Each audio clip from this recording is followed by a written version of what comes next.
السلام عليكم صاحب يال كسر هذا برنامج كني كو حساب بدنا تاريخ عياريانك إن شاء الله برنامج كنا maanta waxaan ku soo qaadan doonaa ciyaaryahan kamid ah ciyaaryahanada tiirarka oo ah kooxda Facaweyn FC Halgan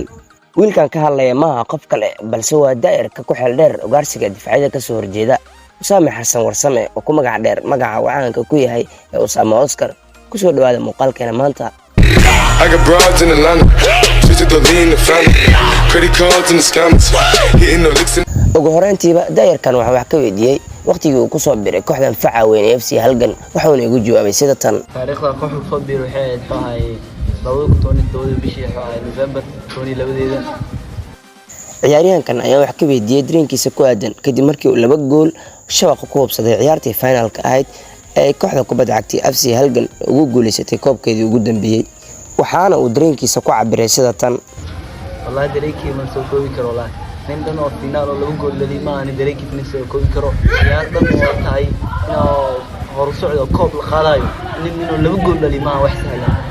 taas waxay hadafkii u geysay inaa xoogaa kubadda maanta akisi lahaado horumar akisi gaar inta ay koob ka badan inaa ka qaado maalintaasna ma maalin sahlan oo xoogaa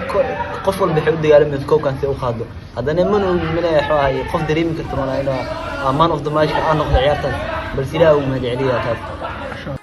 Miwlaha Usaame Oscar ciyaaryahan ku dhiirigeliyay inuu kubadda cagta si ciyaaro sina laba jibaar dadaaladiisa uu ku horumarinayo qaabka kubadda cagta u ciyaarayo Usaame Oscar ayaa su'aashaas iiga jawaabay waxaana uu yiri uu jira dad badan ay jiraan oo dhiirigeli jiray balse waxa uu muhiimsan ay tahay kabtakeena Mukhtaar inuu yahay ninka uu dhabayo maanta dhiirigeli jiray wax walba oo asii sameey jiray maanta heerka taayinaan ilaahay ku soo kaasay gaarsi macay Mucadi Fataax Guardiola maskaxda kala wada kooxda kubadda cagta FC Halgan ayaa ciyaaryahankiisa Usaame Oscar ku dhiirigeliyay hawsha adag oo ka hayo kubadda cagta الله عليه مركز وين قاعدين ان شاء الله ديال في عم وجه انا مر walba garab taaganahay guushaadana ku farxdoona insha Allah wiilkan loogu magac daray xidigii hore Brazil Oscar waxay asxaabtiisa inta badan ku tilmaamaan inuu yahay ciyaaryahan degan xushmeeyaan ciyaartooyda ka soo horjeeda insha Allah Usaame Oscar waxaan u rajaynaynaa inuu kamera dhaliyo hadaf walba oo nolosha ka leeyahay intaas aynu ku soo afbeereynaa xalqadeena maanta ee barnaamijkeeni